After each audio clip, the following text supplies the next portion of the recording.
A local 8-year-old is dealing with the unimaginable. Sunday, she and her mother were on their way to see a doctor. Before getting out of the car, she helplessly watched as a man gunned down her mother before he turned the gun on himself. She was not hurt physically, but witnessing something so traumatic has undoubtedly left her emotionally scarred. Now, the tragedy was one of 2 murder-suicides police were called to investigate Sunday. Detectives are also trying to figure out how events played out between husband and a wife. Their lifeless bodies were found Sunday evening in a North Houston apartment. Let's get our guest, trauma therapist Chow Nguyen, and retired HPD Sergeant Shelby Stewart. Welcome you both to the Factor Uncensored. Shelby, when you see this kind of violence, and you guys know as police officers, going to a domestic violence scene is always dangerous for you, but also dangerous for that couple as well.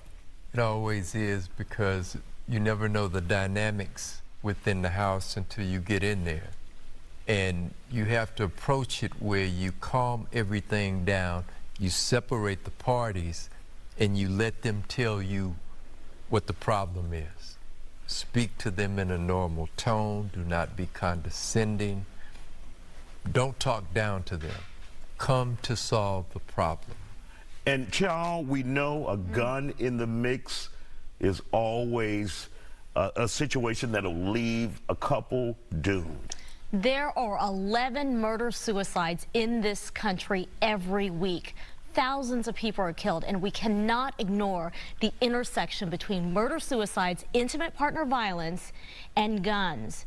Women are mostly the victims, right? The perpetrators 90% of the time are men. So we know some things about murder-suicides. We know that guns are largely used in murder-suicides. So we cannot underscore to your viewers to take a look, take a real look, that if you're in an abusive situation and there's a gun in the house, you are 5 times more likely to die. And how tragic are these cases? A child witnesses her mother getting shot and killed in front of her. That is a trauma wound that's going to last a lifetime, not to mention entire communities. Happened at the hospital. First responders, police show up.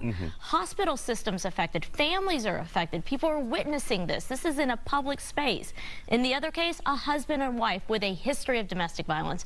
There are indicators and predictors we cannot continue to ignore, because this is a public crisis. Sergeant Stewart, what would you tell individuals who are going through a tough relationship and they feel like it could come deadly for them? I would say that they should seek some help.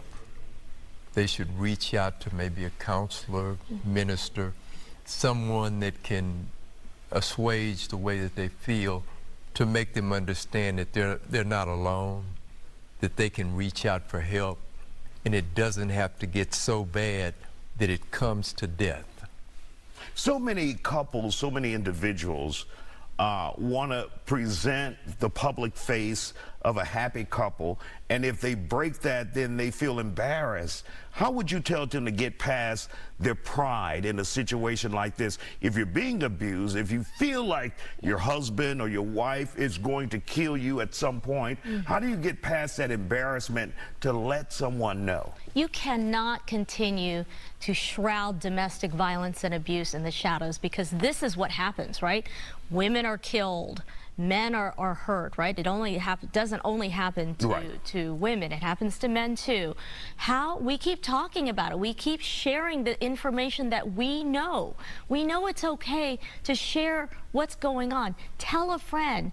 And if you're a friend and you're listening, don't listen with judgment and say, oh, you should leave him. That would shroud somebody in more secrecy and shame. Share, and when you share and you listen, you say, listen, I understand. You don't deserve this. You don't have to be alone. And remember, a lot of survivors don't go to authorities because they're afraid.